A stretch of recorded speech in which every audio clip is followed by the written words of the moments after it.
പെട്ടിമുടിയിലെ രക്ഷാപ്രവർത്തനം വളരെ ശ്രമകരമായ ഒരു രക്ഷാദൗത്യത്തിൽ ഭാഗമായിരുന്ന ഫയർഫോഴ്സിലെ ഉദ്യോഗസ്ഥൻ ജയദേവൻ വീണ്ടും ചേരുകയാണ്. ശ്രീ ജയദേവൻ, ഇനി തെരച്ചിൽ ഏത് രീതിയിൽ മുന്നോട്ട് പോകണമെന്നാണ് താങ്കൾക്ക് തോന്നുന്നത്? നമസ്കാരം മാഡം. ഇതിന് സമാനമായി തന്നെ ഇപ്പോൾ നമ്മൾ നടത്തിക്കൊണ്ടിരിക്കുന്ന രക്ഷാപ്രവർത്തനം ഇന്നത്തെ ആശാവഹമാണ്, പ്രതീക്ഷാവഹമാണ്. ഒപ്പം തന്നെ ആ പുഴയിലും കാരണം ഇത് ഞാൻ പരിശോധിക്കുമ്പോഴത്തേക്കും പെട്ടിമുടിയിൽ ഏതാണ്ട് സമാനമായ സാഹചര്യം തന്നെയാണ് ഇവിടെ. കാരണം ഞങ്ങൾക്ക് 34ഓളം ബോഡി പെട്ടിമുടി പുഴയിൽ നിന്നാണ് കണ്ടെത്താൻ സാധിച്ചത്. അത് കിലോമീറ്ററുകൾക്ക് അപ്പുറം, 3, 4, 5 കിലോമീറ്ററുകൾക്ക് അപ്പുറത്ത് നിന്നാണ് ഭൂരിഭാഗം ബോഡിയും കണ്ടുകെട്ടാൻ സാധിച്ചത്. എന്നതുപോലെ തന്നെയാണ് ഇവിടെ ഈ വാഹനം ഒരു പക്ഷേ അധികം അകലമല്ലാത്ത രീതിയിൽ ആ നദിയോട് ചേർന്ന് തന്നെ മറിഞ്ഞിട്ടുണ്ടാകാം. നമ്മളിപ്പോൾ തിരയുന്ന സാഹചര്യം വിഫലമാകുകയാണെങ്കിൽ പ്ലാൻ ബി എന്നുള്ള കണക്കിന് ആ പുഴയുടെ സൈഡും കൂടി തിരയേണ്ടത് അത്യാവശ്യമാണ്.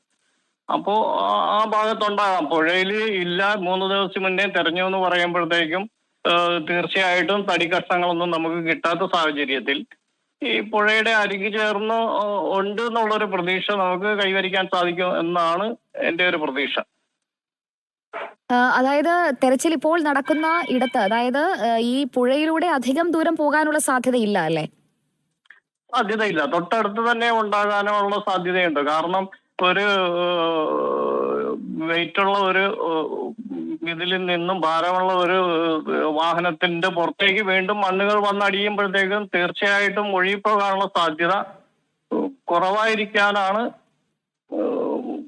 സാധ്യത. അപ്പോ ആ ഭാഗത്ത് തന്നെ ഒരു 300, 400, 500 മീറ്റർ ഡിസ്റ്റൻസിൽ ഉണ്ട്. ഇനി പുഴയിൽ കണ്ടെത്താത്ത സ്ഥിതിക്ക് അവിടെ ഉണ്ടാകാനുള്ള ഒരു സാധ്യതയുണ്ട്. ആ ഒരു തെരച്ചിലും നമ്മൾ ഉപേക്ഷിക്കേണ്ട എന്നുള്ളതാണ് എൻ്റെ ഒരു അഭിപ്രായം. ഓക്കെ, വളരെ നന്ദി ശ്രീ ജയദേവൻ. താങ്കൾ ഇപ്പോൾ സൂചിപ്പിച്ചത് വളരെ പ്രധാനപ്പെട്ട ഒരു വിവരമാണ്. അതായത് ആ നദിയുടെ ഇപ്പുറത്തെ പോയിന്റ്, മണ്ണിടിച്ചിൽ ഉണ്ടായതിന്റെ നേരെ ചേർന്നുള്ള ഭാഗത്തും എനിക്ക് തോന്നുന്നു അവിടെ കോരി മാറ്റുന്ന മണ്ണ് കൊണ്ടിടുന്നത് അവിടേക്കാണ്. ആ ഭാഗത്ത് തെരച്ചിൽ നടത്തുന്നത് കൂടി നന്നാകും എന്നാണ് ഇപ്പോൾ ശ്രീ ജയദേവൻ പങ്കുവച്ച വിവരം. അങ്ങനെയുള്ള തെരച്ചിലും അവിടെ നടക്കുന്നുണ്ട് എന്ന് നമുക്ക് പ്രതീക്ഷിക്കാം.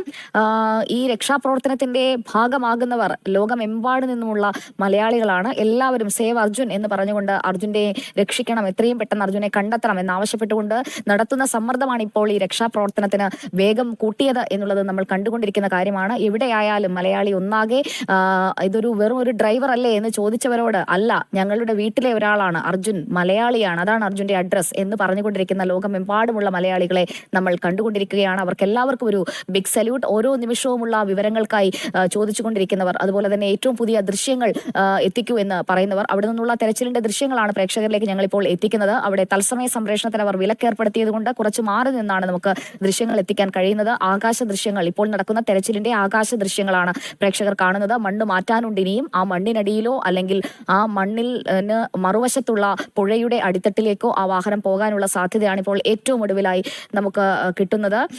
ഇപ്പോൾ മുബഷിർ പി അക്ബർ നമുക്കൊപ്പം ചേരുന്നു. അർജുന്റെ വീട്ടിലാണ്, കണ്ണാടിക്കലിലാണ് മുബഷിർ ഇപ്പോൾ ഉള്ളത്.